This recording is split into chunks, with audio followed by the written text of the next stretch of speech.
after the Paris and upset in 1500 meters, you were missing something. You think that with this amazing world record now, you fill this gap? No. And we have a question from our online journalist as well. Your 3000 world record was brilliant, Jakob. And what was the toughest part of the race?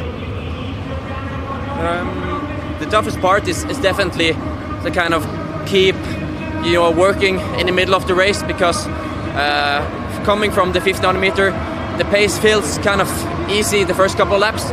But when you reach 3-4 laps, you have to start working, because you haven't really, you're not halfway.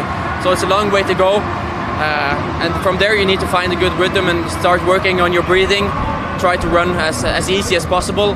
And it's a lot of hard work to the finish line. So I had to wrap up the pace a little bit last 800 to be able to challenge the world record.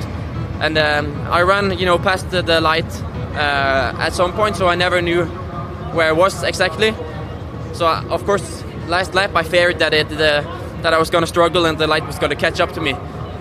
Crossing the finish line and seeing my time, it's a big feeling of relief, and very happy to be able to perform at that level. Your finish over the last lap was so fast. How did you encourage yourself to do so? I think the crowd helps a lot, and of course I have a great team that's making sure that I'm well prepared. So of course I feel like I have a lot of good people that I expect me to perform. So I feel a lot of pride and expectations to make the most out of it, because there's no guarantee that I can do this more than more chances. So I'm gonna grab the opportunities that I'm given. I feel like it's my obligation to do my best.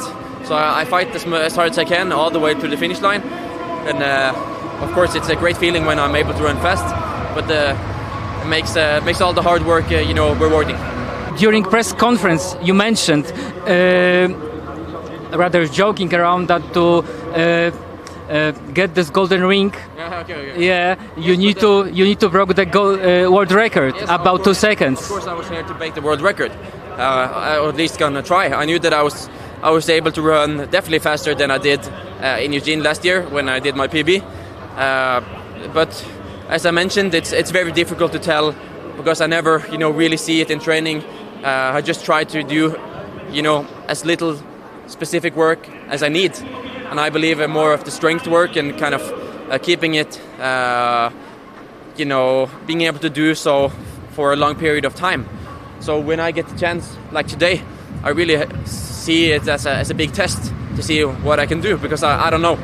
So that's why I look forward to all of my competitions, and I'm going to do my very best, because I can finally see where I'm at and how I can perform. Usually athletes train for the Olympics, and this is their peak, but the post-season is, in your case, very impressive. What we can expect from you in the final in Brussels?